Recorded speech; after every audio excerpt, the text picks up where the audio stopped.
Welcome, Carm Capriato, the Service Aftermarkets Podcast Pioneer, with the gold standard of aftermarket business podcasts. Join me for Aftermarket Insights as we advance the aftermarket. And as always, know that you'll learn just one thing. Find us on your favorite podcast listening app and RemarkableResults.biz or on my YouTube channel.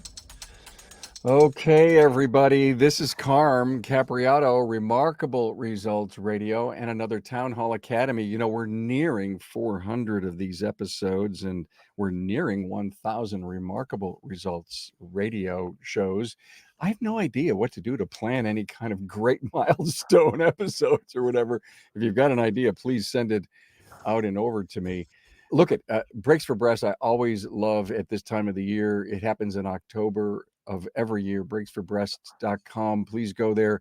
You put brake shoes on for free for your client. You give 10% of the brake job up to Breaks for Breasts. It's all for triple negative breast cancer vaccine research. They're in clinical trials, been going on for 10 years. 2 shop owners created this thing. 100% of the money goes to the Cleveland Clinic. You know, I'm a big fan and a proponent of Breaks for Breasts, and I urge you to go to breaksforbreast.com. In the meantime, thank you so much to our great sponsors. Hey, did you know that Napa Tracks has on-site training plus 6-day-a-week support? Well, it all starts when a local representative meets with you to learn about your business and how you can run it. After all, it's your shop, so it's your choice. Let us prove to you that Trax is the single best shop management system in the business. Find Napa Tracks on the web at napatracs.com. And auto shop owners, imagine investing in a change that transforms your business and multiplies your net profit. On average, our clients see a staggering 9 times return on their investment in net profit. AutoFix Auto Shop Coaching at autoshopcoaching.com. See Chris, my great friend Chris Cotton, and ready to optimize training with today's class in just 5 minutes daily. Boost knowledge, retention, and improve team performance. Start seeing results today. Join your peers at todaysclass.com. Hey, if you're watching on YouTube, please subscribe, give the video a thumbs up, and thanks. Let me introduce my great panel for today's episode. I'm telling you, before I go about the title, did you see that little video that played? And did you see that little graphic that came up about this thing called the Carm Cruise? Mm-hmm. Well, there's a rumor. Carm Cruise 2.0 almost inked the deal. That will be in 2025, everyone. Don't spread the rumor. Anyway, Rena Rennebaum, Clint White, thank you so much for being here. Rena is empowered advisor, CEO, coaching consultant, been in the industry so much. She's a great lady. I've been to her house, know her husband, Nate, and thank you so much for being here. Clint White's here, coaching with integrity. Guys, I have been so focused on service advisor training and what I'm hearing, what I'm watching, what I'm seeing, some of the episodes that we have planned. And I'm thinking before I launch a lot of this stuff that I want to do to put the focus on our counters, there isn't a coaching company that I know that isn't implementing and building some type of service advisor training program. I wanted to have you both on because I respect you so much on what you do for the industry and talk about service advisor education and phone call management. There's so much that we have to do. This isn't a role play that we've done. We've had a lot of role plays and they're fun, but let's just get into the business side and the value that you provide to service advisors and businesses. And we want to talk about education, coaching, call support and stuff like that. Rena, let's start with you. The whole education piece. And oh, by the way, I'm changing my language from the word training to the word education. You all know that I'm a big proponent on a big language shift in our industry. And when I was really thinking about training, I was thinking, oh my God, the NFL training camp is going on right now. And those athletes go there and they play repetition. They lift weights, they lift more, right? And they throw balls and they throw long ones and short ones. And they do all this stuff to train them to be better at what they do. I'm not necessarily sure that training allows a technology specialist or a service advisor to go into a class and do repetitions and repeats. And what they're doing really, and what we do when we go to education, when we go to a seminar on management, training, leadership, we're educating ourselves. I'm all for the word education versus training. I think it has so much more presence in our mind that helps us. Where are you going? I'm going to training. I'm going to a great class and I'm going to do some education on leadership. I don't know why, but it just makes me feel a whole lot better when I say that. So now I got that off my chest, Rena. Let's talk about education. Well, when I used to teach a lot of classes, and when I taught classes, and I still do, and I loved teaching them. But what I found is that when I coach people, which is one on one, you get just a very different experience. It's like you said, Carm, I do feel like when I teach a class, that's when I'm educating people. And a lot of times when I'm coaching people, I'm holding them accountable. I'm praising them. I'm helping them with confidence. It's different. So I would go and I would teach classes, and then 60 days later, 90 days later, I would follow up with the person that I taught that was in a class, and they would say, "Gosh, that was such a great class. I wasn't really able to implement things, or I forgot what I wanted to implement, or for whatever reason, they didn't get around to it." So having a weekly phone call with somebody to say, "Hey, how are you doing with this? I know this is something that you wanted to work on." Or if you have someone that doesn't know exactly what they need to work on, you can help them find the area of opportunity and then help fine tune it for them and with them.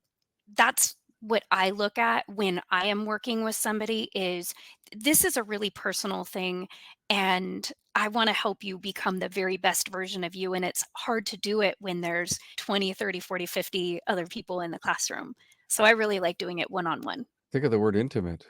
Yeah, very, Mhm.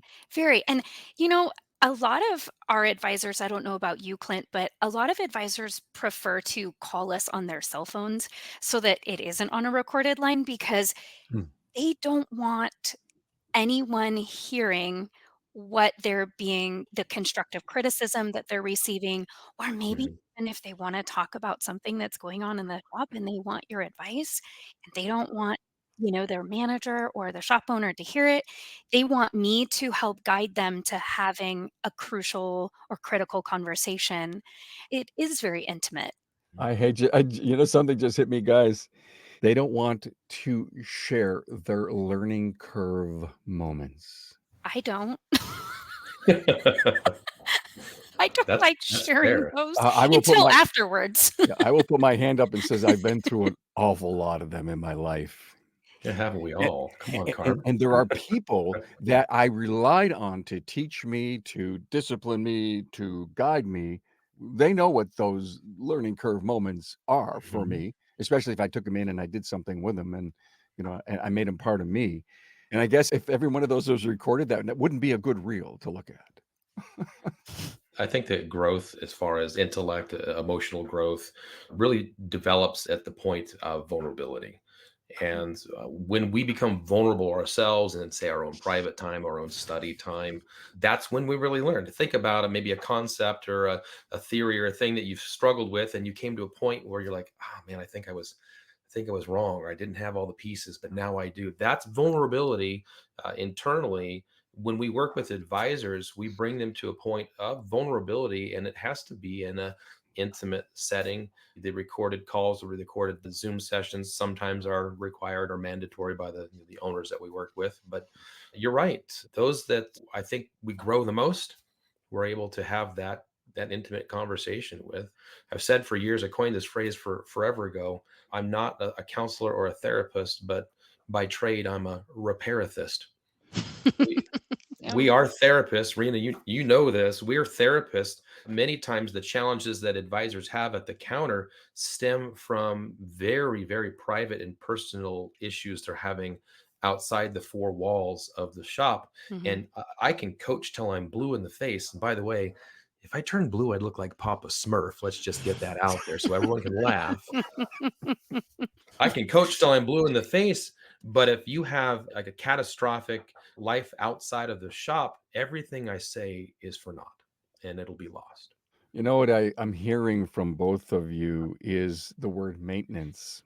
Because we can have and live with a continual level of education coming at us. And say, for example, and I don't know this, please tell me if I'm right or wrong, but someone comes on board, they spend, say, a year with you. Mhm. Then they say, look, it's been great. Let's give this thing a little bit of a timeout. And 6 months later, they say, hey, let's get back at that again. And the individual says, oh, wow, I need this really bad. And it's like maintenance, where we get so good at what we do. And then I think we get sloppy. Hmm. Yeah, we And, get and lazy. we get lazy. We're so darn good at it, which is why I think if we do this comparison to athletes, why they want to be the best at the best, they can never stop Mhm. maintaining that. I can't tell you how many times I've had a client, we call it age out, right? Like they've done the 6 months, they've done the year, feeling pretty good, they're hitting their numbers. And then I think then the owner looks at the books again and goes, wow, we could probably trim the fat just a little bit. And hey, Clint, we're going to go ahead and just pull back on training. I think you did a great job and they're really doing good. And that's great. I want to release you, go fly, little bird, make your own nest. This is great. And I can't tell you the exact percentage, but it's got to be at least 60, 70% within a few months. Oh, Clint, can you get them back in? They're slipping. I don't know about you, Rena, but it's like Yeah. it just if you don't have that continual reinforcement, we lose it. We have to have that repetition. We have to have that consistency. It applies to I think every area in life. Go ahead and stop working out. You'll get fat again. Stop brushing your teeth. They'll fall out again. I don't We think that have works. our training is broken down into 6 phases, and so we try to go through the phases, and then you always get back to phase 1. Like, it Mhm. doesn't matter how many times you go through, you don't graduate at 6. You generally just go back to what you forgot that you learned on 1. Love it. Wow. I am so glad you said that because I wrote down 3.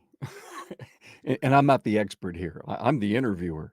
But I'm listening to both of you and I'm thinking, wow, in the hybrid of the Clinton.Rena training here, there would be a startup mode, there would be a continual journey of so many months, and then you would almost go into a maintenance program. And maybe that isn't weekly, but maybe that is maybe every 3 weeks. And there's a price or a program for maintenance.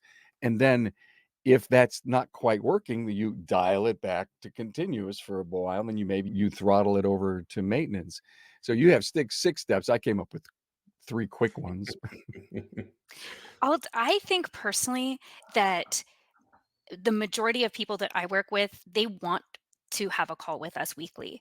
They look forward to if it's just to share their successes, if it's to say, you know what, I had a customer that I just have never had this before. What would you do in this situation? Or, you Yeah. know what, we have this one technician and this is going on, and how would you manage this? There is something new every week. There really aren't people that can go for a month without talking to us. Once you get accustomed to it, I think it really just becomes a I even have people say, "Oh, I'm so glad you called. I need a break." Because we're not looked at as a punishment. We're kind of a reward. You get to have your coach that has helped you, like Clint said, with if it's personal things, which has helped you grow professionally. And now this person, you get to talk to them every week. And sure, we're going to check in on a couple phone calls. And then when you have somebody that has maybe graduated at their shop to a higher level, so if they're now a manager, that manager needs to talk to you every week because Mhm. they are managing people. And Yeah. that's the hardest thing. Like taking phone calls they thought was hard. Now all of a sudden you're managing people. That's hard. Yeah. There's a facet of our society that reflects the absence of interaction. If you've known anybody or know of somebody who's a recluse, somebody that's a painful introvert, somebody that doesn't leave the house, it's safe to say, and they're all God's creation and good, good human beings, but they don't work well in society. They don't interact well, unfortunately. I believe that happens because they withdraw. They don't interact with and they don't participate in the community aspect of life. Now that's an outside the automotive shop. That's just life. And the same thing applies, I think, in the shop. Whether you're an advisor that needs weekly coaching, whether you're a shop owner that needs weekly coaching, whether you're a technician that needs weekly coaching, that seems to be a novel concept. And yes, I do. They're all human, and we need to have that soundboard. And I'd say this to you guys here in the room and those that are listening.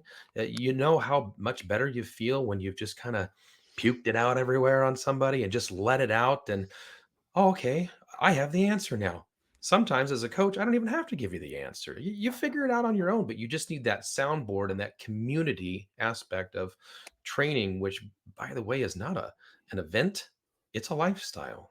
I'm a lifelong learner and I have a coach. That's right. A coach with a coach? Yes, Mhm. of course. Yep. I need that. Rena needs that. Yep. Carm definitely needs that. Thank you. God, you've got Tracy. We all need that. I'll stop there. I got to stop here for a moment because you just said something, Rena, you did too, about the interaction. "Oh, I had a problem with the technician and blah, blah, blah, blah, blah." We need to get some courses out there, and maybe Clint and Rena, you're the ones to go out and develop and give these courses called The Human Side of Your Job.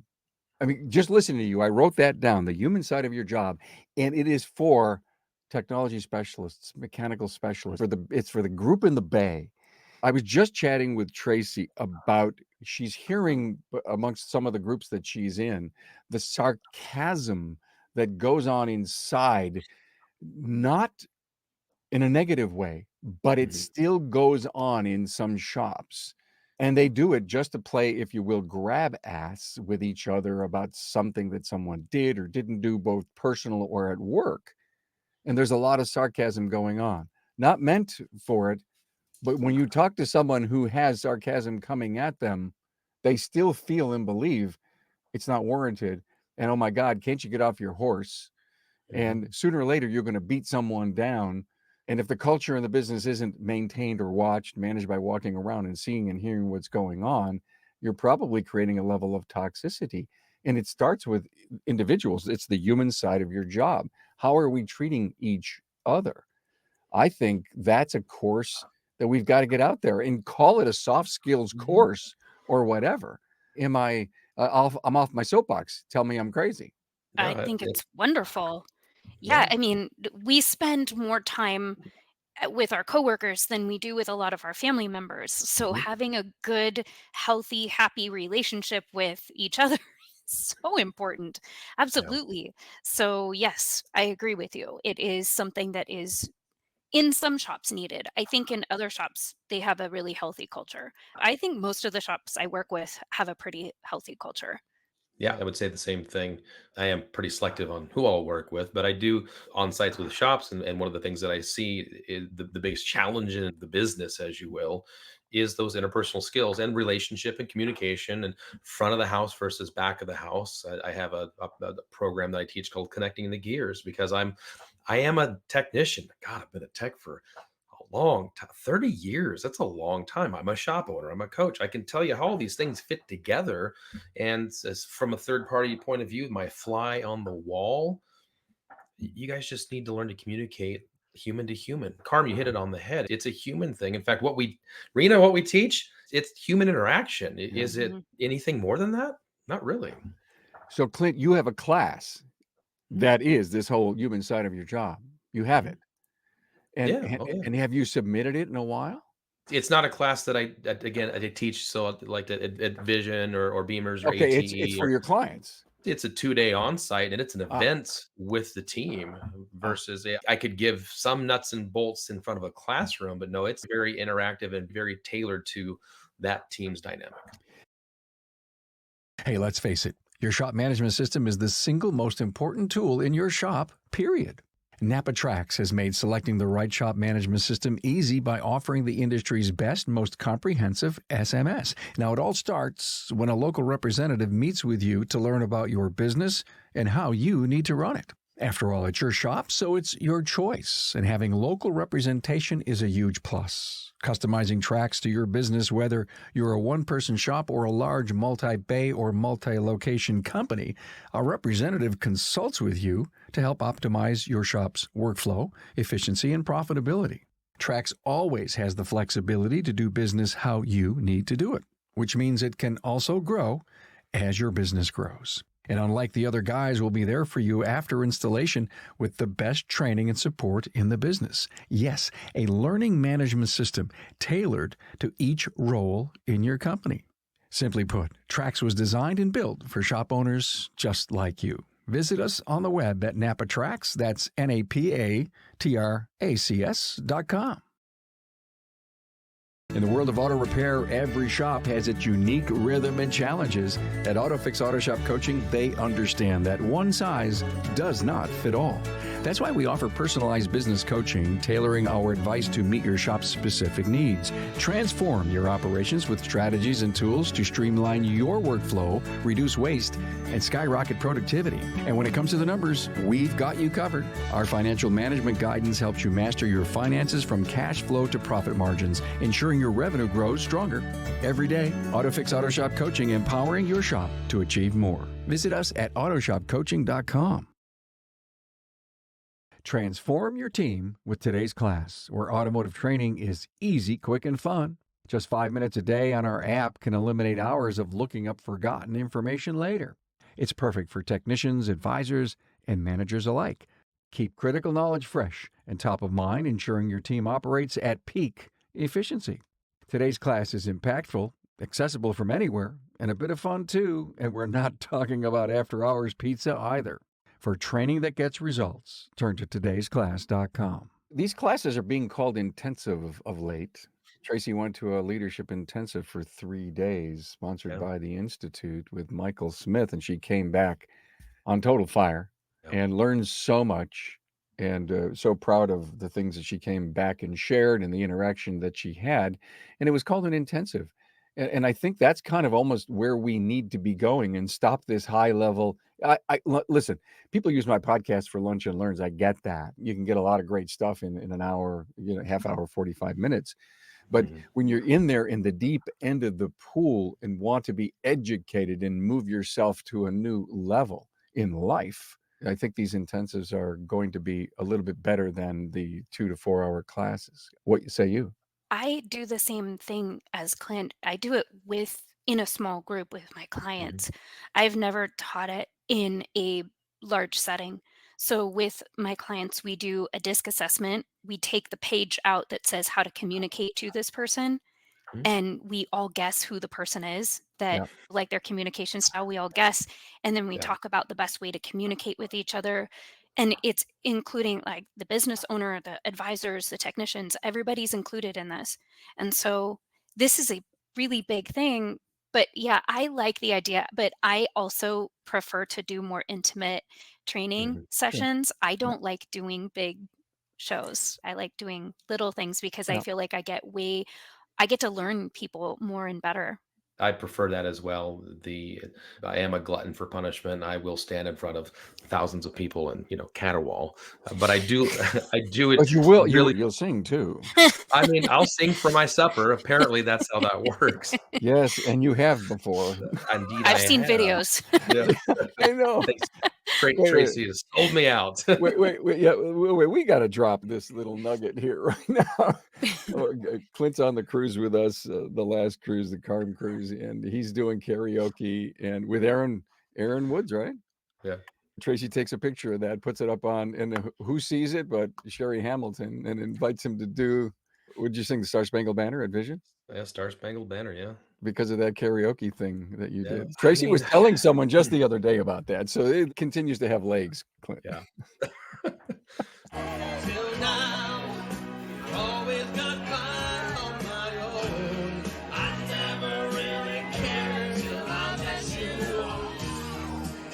And now it fills me to the bone. How do I get you alone? How do I get you alone? Yeah, that's the whole one. Whatever happens. I love you. She only sleeps when it's raining.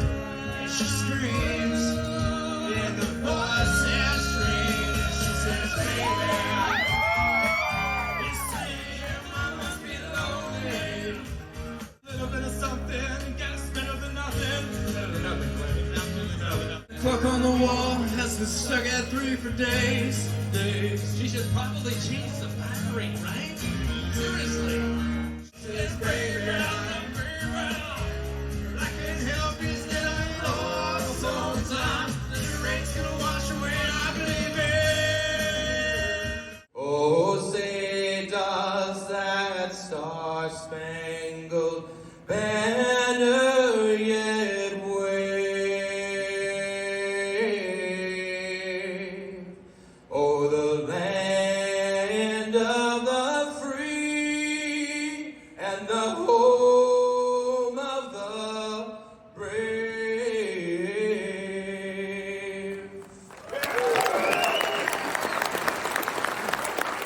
So the intimate training process, intimate coaching process, whether in shop, virtual, Rena, I'm on board with you as well. That is one of the most powerful tools that we have at our disposal. And it is, I believe it should be the mainstay of our training mentality as shop owners. This is what we should be doing.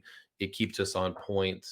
I do find that many shop owners that I work with, all great individuals, but most of them didn't come to the game with amazing interpersonal skills and business skills and leadership skills and the ability to, I don't know, wrangle cats. That's something that many of us need to work on as shop owners, is to make sure that the fixing the cars, right? There's classes for that. We'll learn how to do that. The tools, yeah, Mhm. we'll figure out how to do that. How to write an estimate, a DVI, yep, that's all teachable stuff. But the process of interacting with other human beings, I think it is continuous, it is lifelong, and it should be a line item on your P&L, guys. It should be a part of what you do. Yeah, and that's where I want to go with this right now. Thank you for bringing that up. Where is the investment happening at the shop level in that front counter? And are they finding not only the money and investing it, putting it into the training budget, but also finding the daytime to pull that individual in to Mhm. a session with you guys? How's that all working? And there's probably 300% improvement on the horizon for this. I can tell you from my experience, I think Clint's gonna have probably a better, different answer than me for this, but I feel like for our coaching, we end up paying for ourselves. And so, as coaches, we are always looking for the opportunity to pay for ourselves. And what I mean by that is, so, we listen to calls Mhm. and we find area of opportunity. I'll give you an example. Yesterday, I had a client that had a call. I could tell that the call did not go well. The customer was going to be waiting. The advisor did not hear that. And I'd said, you need to call her back, clarify this, Mhm. figure out, is she getting a shuttle? Look, what are we doing? And then also, she had mentioned the additional needs from the prior visit, and he didn't touch on that. Mhm. And so he called her back, verified. She goes, yes, I was planning on waiting. And so they figured that out. He talked to her about the additional needs. She ended up adding on a transmission fluid service, an oil service, and something else. We just paid for the month Oh yeah. at one phone call. The investment, it's not a fee, it's not a charge. The investment of coaching, it is, I can't even tell you again an exact number, but 300%, yeah, sure. We do pay for ourselves in many times in one or two interactions with clients, where you go back and you make that sale and you've got the right profit numbers and you sold the whole thing and everybody's happy and they leave a 5-star review and they send 5 of their friends in. Yeah, multipliers happen really fast. So I think that coaching, one-on-one coaching, is probably the most affordable investment you have as a shop owner to ramp up your business and your customers or your client or your guests' experience. What are the excuses that you're hearing from shop owners that they can't do this? I mean, they're so close, but then they just can't pull the lever. Too I think much, they too much think it's too time. expensive. Oh, They think it's well, too expensive? Okay. I think so. But yeah, also time. But if I guess I've never worked at a shop that wasn't at least somewhat put together. If you schedule your day where Mhm. every Wednesday that Rena calls at noon, that's 1 hour out of 40 or 50 that you work out of the Mm. week. Yeah. So I think over time, it starts to just become like, well, this is what I do every Wednesday at noon. You even Mhm. tell your clients, hey, when I'm going to be out from 12 to 1 today. So if you need something, I will be back to you after 1 o'clock. Or hopefully you reach out to your clients before you come and meet with me, right? Just to give everybody an update so that you aren't, having your other team members having to figure out what's going on, or your customers left unknowing. So you plan for it. And it is even, I work with shops that have one service advisor, Mhm. Yeah, and me too. you either put the phones on where you have go to voicemail, there's somebody else answering it, but it's 1 hour a Yeah. week. Yeah, exactly. I've actually pared mine down to I try and keep my sessions right around 45 minutes because I preach and sometimes the preacher goes long, so we say 45 minutes. Yeah. And here's the thing that I'll throw at a shop owner or an advisor that challenges me with time. Oh, I can't. You don't understand how busy it is, and this and that and the other. I'm like, when's the last time you didn't go grab some food for lunch? Oh, you do every day because you're hungry. I see. For those of us not us, those that participate in the old cancer stick, right? When's the last time you didn't go outside and burn one 3 or 4 times a day? Oh, you still have time for that, don't you? If nature calls, you don't hold it all day. You go, right? Yeah, I figured you did that as well. So when I hear that, oh, there's just he can't get off the counter. There's no way. Well, time management, that'll be the first topic we're going to talk about in session number one. So it Yeah. it can be done. Yeah, Do you I have people love. that eat their lunch with you? Oh yeah, yeah, Because absolutely. And I have tons of people that are eating their lunch with me, yeah, and I'm fine with that. Yeah, yeah, You I know, don't if care. Yeah, sit down, have some lunch, let's talk, let's listen to some calls. it's that's a it's more it's an organic conversation that way. This isn't a structured suit and tie top button thing. We're just having a conversation. Yeah, eat. You got well. to Thank you eat. for bringing all this up. There's a reason that I wanted to bring this up. You just handled this so perfectly. So I'm going on vacation next week. I got a whole week's vacation coming up. Actually, I have 2 this year. How is the business going to survive without me on that front counter? By the way, someone called in. They have the flu. Pick something that puts people down. All of a sudden, there's this family crisis. One of our people has to go attend to it. We survive.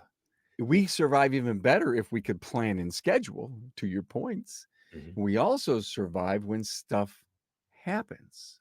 So We I do. think the excuse is I can't pull this individual away. If you add up the time that you've had to do it because you planned and scheduled, then improving your team, your people, educating them, it's a no-brainer. There's something else that I think we as an industry have seen a big shift, that we no longer have COVID customers.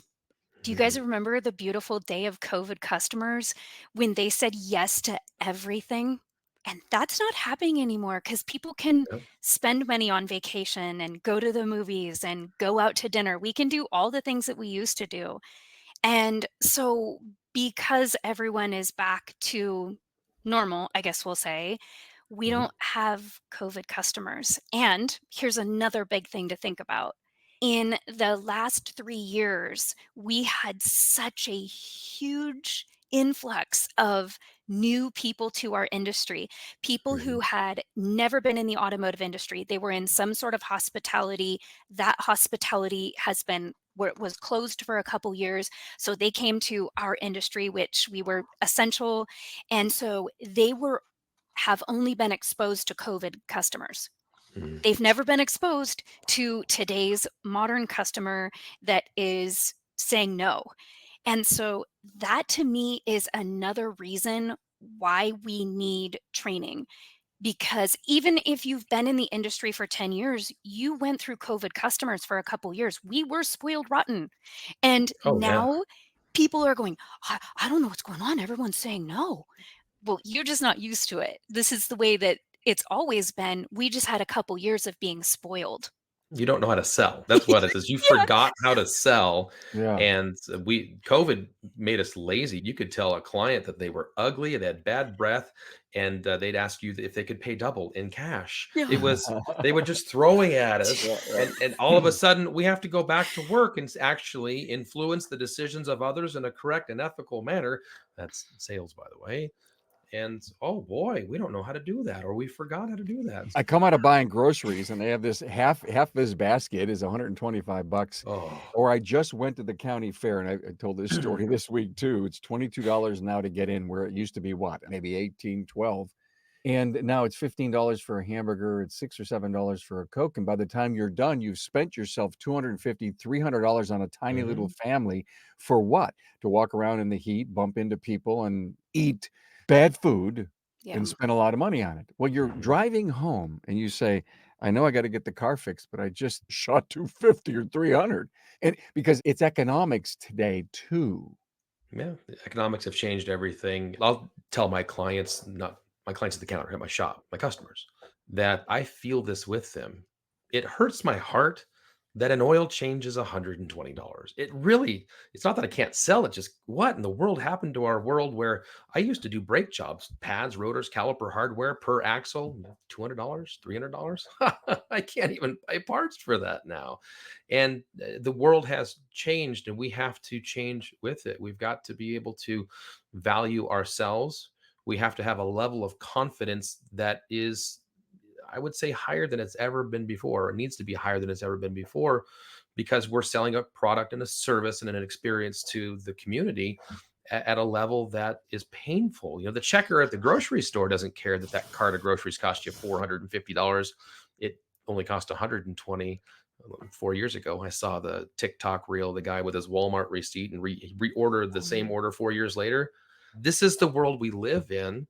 But if we're not properly trained to present the value to the client, our Yeah. businesses will struggle. For sure. Hey, let's jump off to thank you for going down all these great rabbit holes with us. What about call scripts? Is it a critical piece of what you teach, Clint? Oh yeah, scripts absolutely.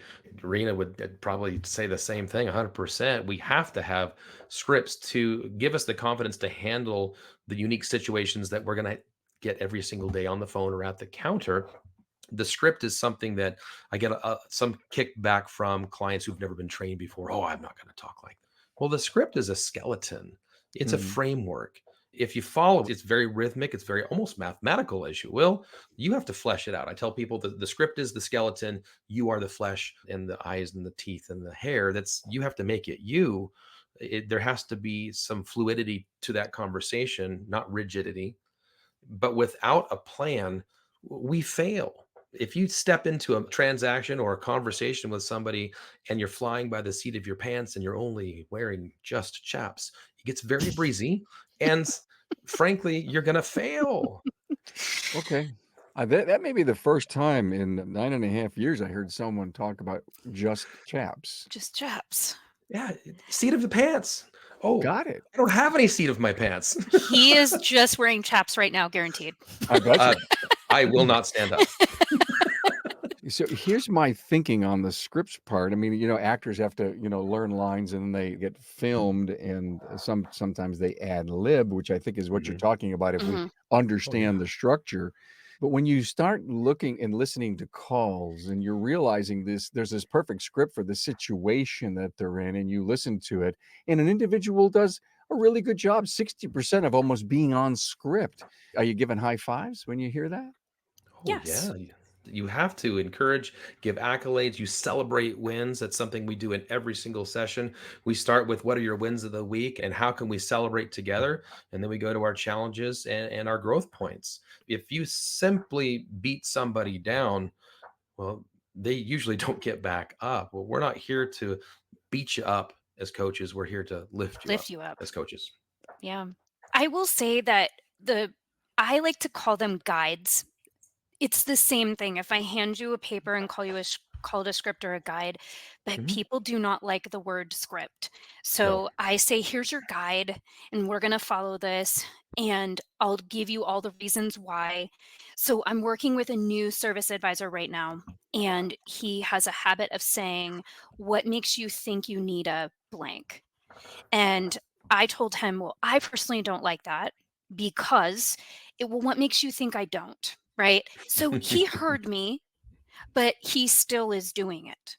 And then Mhm. last week, he had a customer. Exactly. She calls and she says, hi, I'd like to get a price on brakes. And he says, okay, well, what makes you think you need brakes? And she says, well, what makes you think I don't?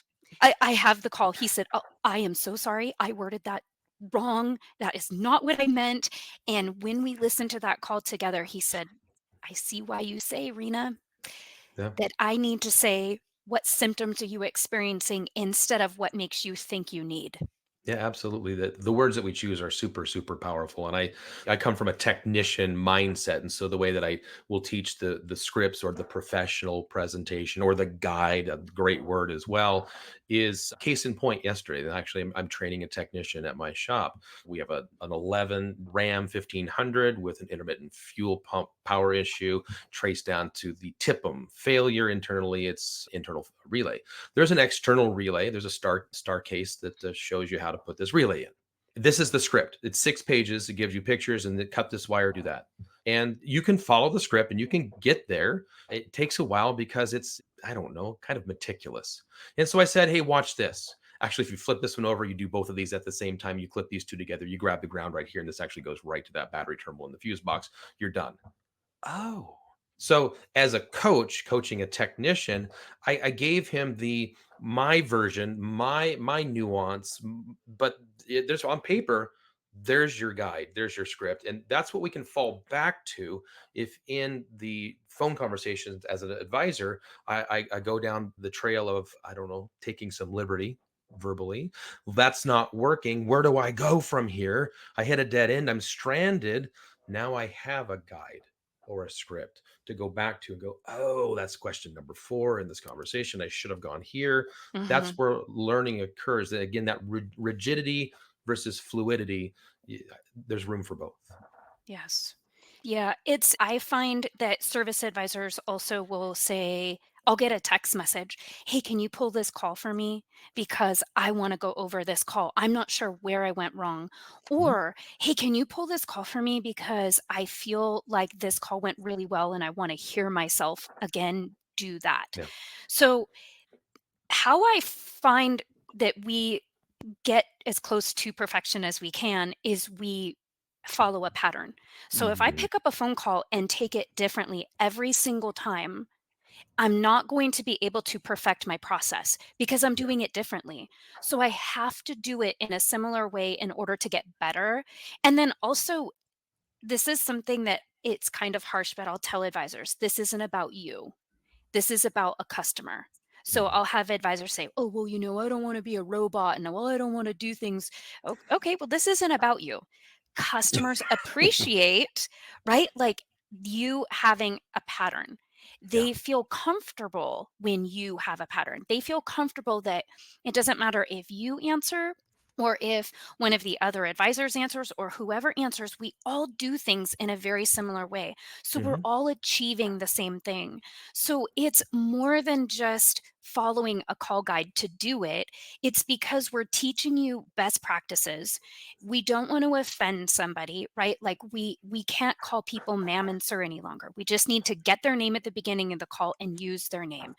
Bingo. Just that's it. It is Yep. the easiest way to not offend somebody, not make a mistake. So we're just teaching you best practices and I promise you there's a reason for it. Also, in addition to that, it's that we are creating a process at your shop so that it doesn't matter like you said Carm, I'm on vacation. I know that my customers are going to be taken care of the same way as I would. I love where this all recently went, and it kind of, in my mind, moves into the self-confidence piece. That's something that you're building on people. But go back to something I said maybe about 10 or 15 minutes ago about the steps, the startup, the continual, the maintenance, okay? And as I'm looking at these 3 steps in front of me, and I just heard what you said, I want to change step number 2 from continual to continual conditioning. That's what you were doing.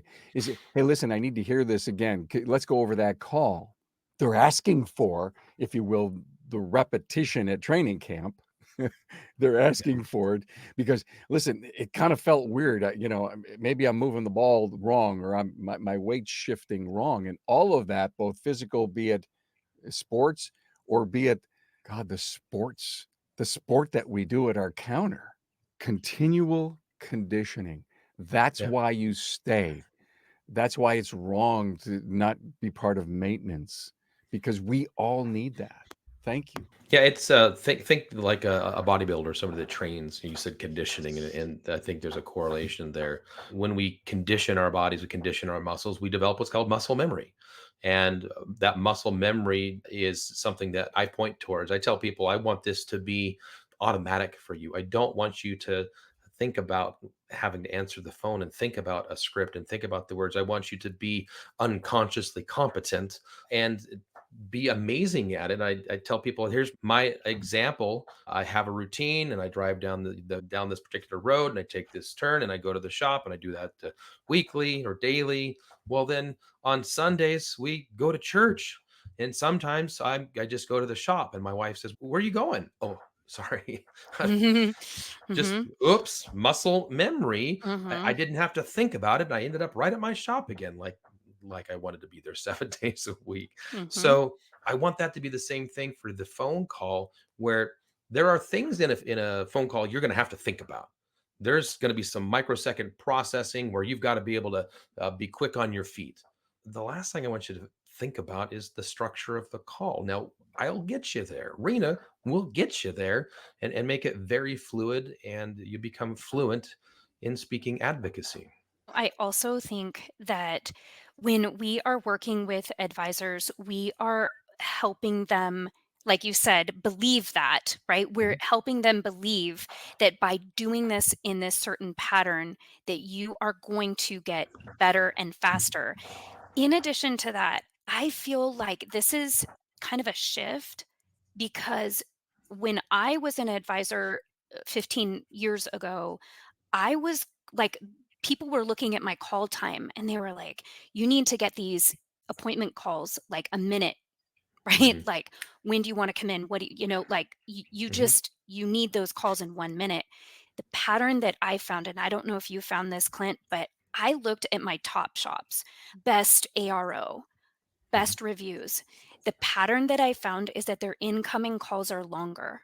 Yeah, absolutely. I can corroborate that 100%. If you spend time with a client, developing relationship, rapport, earning trust, determining their desired length of ownership, their vehicle goals, it really is where the sale happens. That's what I teach. That's the Yeah, sale. Like, well, I haven't presented anything yet. We haven't even looked at the car. sure Doesn't you have. matter. You already sold it.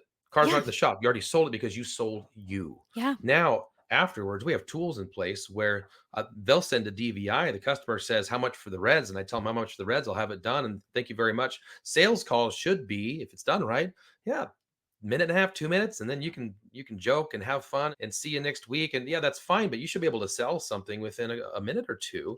But if you need to take 5, 6, 10 minutes up front to really earn that position of influence with a potential client, please do that. So when you find out that they want to keep their vehicle, this is the last vehicle they're ever going to buy new, hmm, Yeah. and I'm counting on you. I just thought of the words, put yourself in your client's shoes. Not selling from your wallet or selling from their wallet, but just get inside. Listen, I can so appreciate wanting to have a car that lasts you 100, 200, maybe 300,000 miles. Mhm. Car payments are crazy today. We're going to help you do that. I just had that happen at the shop day before yesterday, and then yesterday I had a client come in with a Tundra, that original owner, 170,000 miles. Nice truck. It's got about 5 grand worth of, I've never done anything to my truck. I'm like, I can see that. Very much fixable, very much resurrectable. And he's, retired and doesn't want to buy another truck. And well, we're gonna have to get rid of it. It's not worth it. We have a plan for that, right, Rena? We have verbiage that leads us down the right road. And one of the things I encourage is, I tell you what I'd like you to do here. This is a major investment and I think a good investment, but I want you guys to not do anything today.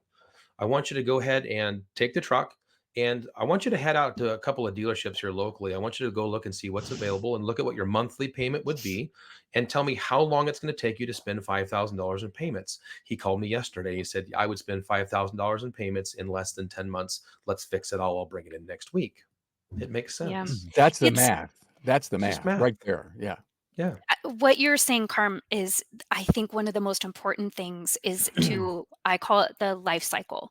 Uncover the life cycle of the vehicle during the initial phone call, or at least during Yes. the drop off, but as early as you possibly can, so that Yes. now I can come to you, even if the life cycle of the vehicle is I'm selling it next week. I am still going to say to you, I'm still going to tell you everything that your car needs, but I'm going to approach it like, hey, I know, Carm, that you said you wanted to sell your vehicle next week. We did a really thorough inspection just to see like what's going on with it. So like if Mhm. you're going to sell it, you can let somebody know, or if you decide you want to keep it so that you know what you would need to do. I'm going to tell you everything that you need. I'm just going to approach it in a way where I'm saying, I heard you. I Yep. know what's important to you. I know what you want to do with this vehicle. And I'm the person that's going to make sure that you can achieve Mhm. that. Yeah, I tell So people if you're gonna take a vehicle out to pasture and shoot it, let's make sure that we shot it for the right reasons. Yeah, yeah. It's like, look at we have a ton of Camrys from our customers and we keep them maintained all the time. Have you Yeah. always owned a Toyota? Yes, you love Toyotas, don't you? And it's been a great car for you. And in my mind is if I'm following a script or I'm just trying to get into the life cycle of the individual, Mhm. learning what they care about, what they really, really want. And there is no doubt that if I could bring that truly a high quality, honest, full integrity shop, we're not doing this just so that we can have a $10,000 ARO. We're doing it because we care about the longevity of our job, of our business, in our Mhm. community, of all the lives and the mouths that we feed inside the business.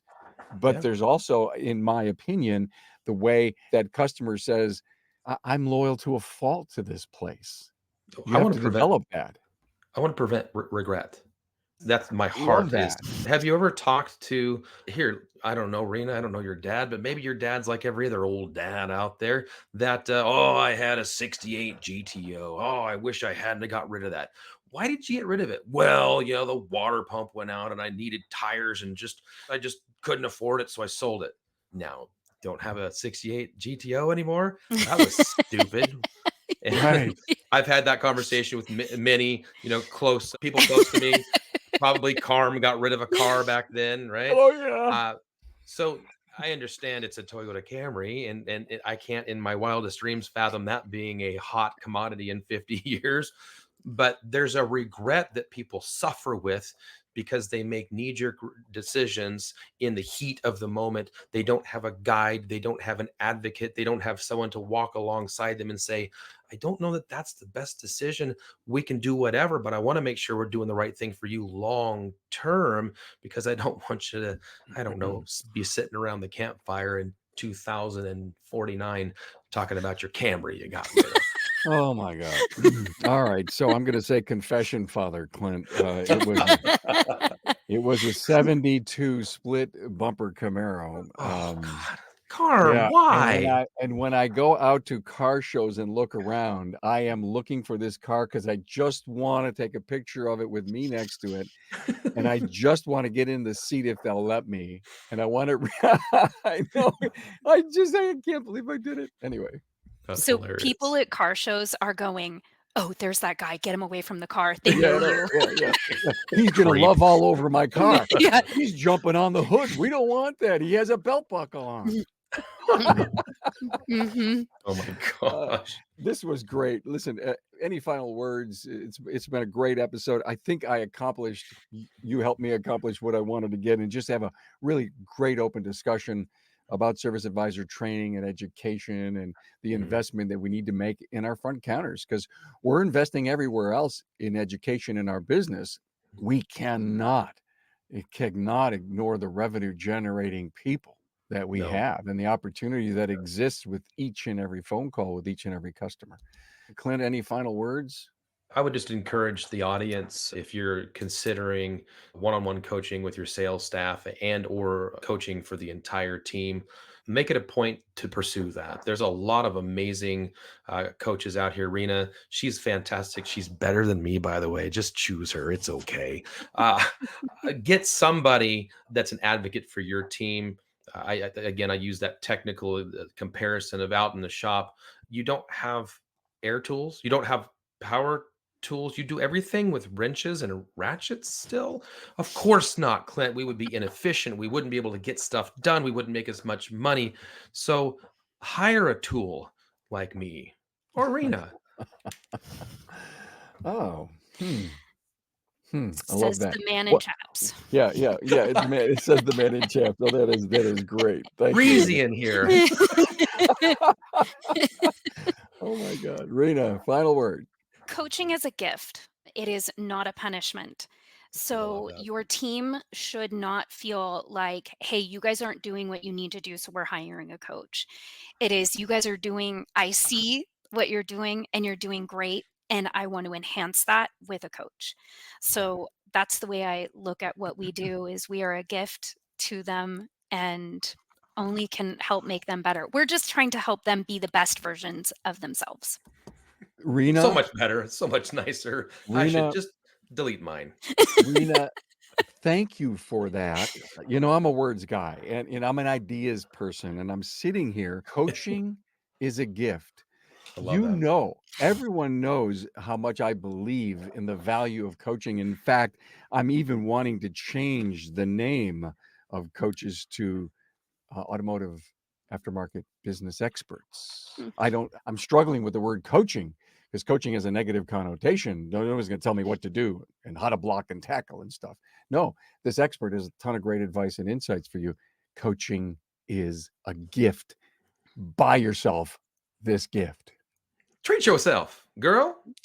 Yes, that. OMG. That right Rena there. Rennebaum, Empowered Advisors. Please look her up on the web. Clint White, Coaching with Integrity. Same thing for Clint. So appreciate your friendship and coming on and sharing all your great wisdom. Appreciate it. Thank you, Thank you. Carm.